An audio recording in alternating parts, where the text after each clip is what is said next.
History proves that all dictatorships, all authoritarian forms of government are transient. Only democratic systems are not transient. Whatever the shortcomings, mankind has not devised anything superior. Russia is a part of European culture. Therefore, it is with difficulty that I imagine NATO as an enemy. Russia will not soon become, if it ever becomes, a second copy of the United States or England, where liberal values have deep historic roots. Anyone who doesn't regret the passing of the Soviet Union has no heart. Anyone who wants it restored has no brains. Russia needs a strong state power and must have it. But I am not calling for totalitarianism. No references to the need to fight terror can be an argument for restricting human rights. Nobody and nothing will stop Russia on the road to strengthening democracy and ensuring human rights and freedoms. Nobody should pin their hopes on a miracle. Our aims are absolutely clear. They are a high living standard in the country and a secure, free and comfortable life. The democratic choice Russian people made in the early 90s is final. The path towards a free society has not been simple. There are tragic and glorious pages in our history. The strengthening of our statehood is, at times, deliberately interpreted as authoritarianism. To pay more is the easy way. In fact, the solution possibilities to the problem are many. You must obey the law, always, not only when they grab you by your special place. I think the American people should express their preferences, and we'll accept their choice. Terrorism has once again shown it is prepared deliberately to stop at nothing in creating human victims. An end must be put to this. As never before, it is vital to unite forces of the entire world community against terror. We don't need a weakened government but a strong government that would take responsibility for the rights of the individual and care for the society as a whole. Russia does not have in its possession any trustworthy data that supports the existence of nuclear weapons or any weapons of mass destruction in Iraq, and we have not received any such information from our partners as yet. Yes, life in Chechnya so far looks more like a life after a natural disaster.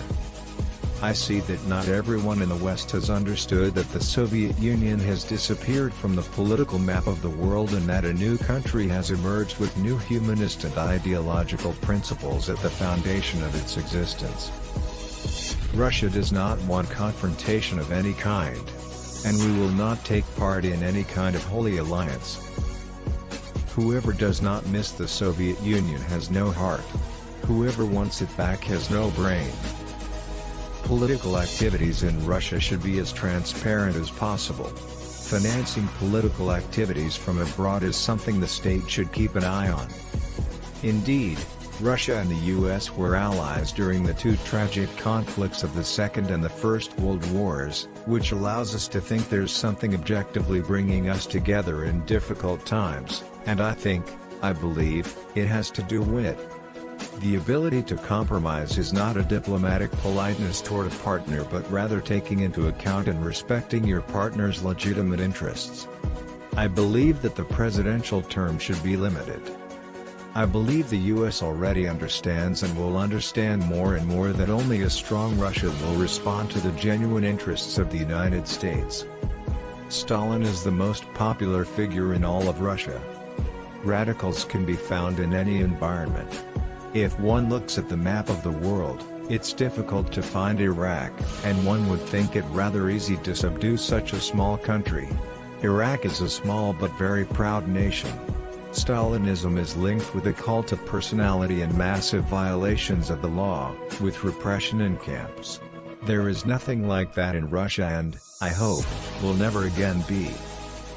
I'm eternally grateful to fate and the citizens of Russia that they've trusted me to be the head of the Russian government. I'm sure corruption in Chechnya is minimal. Those who fight corruption should be clean themselves. Our society, including the liberals, must understand that there must be order. Terrorists are always a threat to someone. If we'll be scared of them, it means they have won. I am the wealthiest man, not just in Europe, but in the whole world. I collect emotions. I am wealthy in that the people of Russia have twice entrusted me with the leadership of a great nation such as Russia. I believe that is my greatest wealth.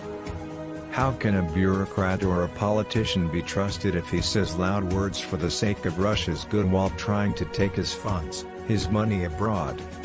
For Russia, there is not and there may not be another political option but democracy. However, Russian democracy is not at all the realization of standards imposed on us from outside. President Obama hasn't been elected by the American people in order to be pleasant to Russia.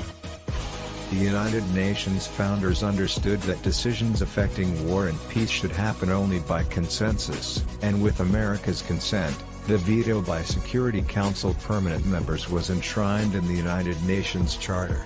The profound wisdom. No one wants the United Nations to suffer the fate of the League of Nations, which collapsed because it lacked real leverage. This is possible if influential countries bypass the United Nations and take military action without Security Council law.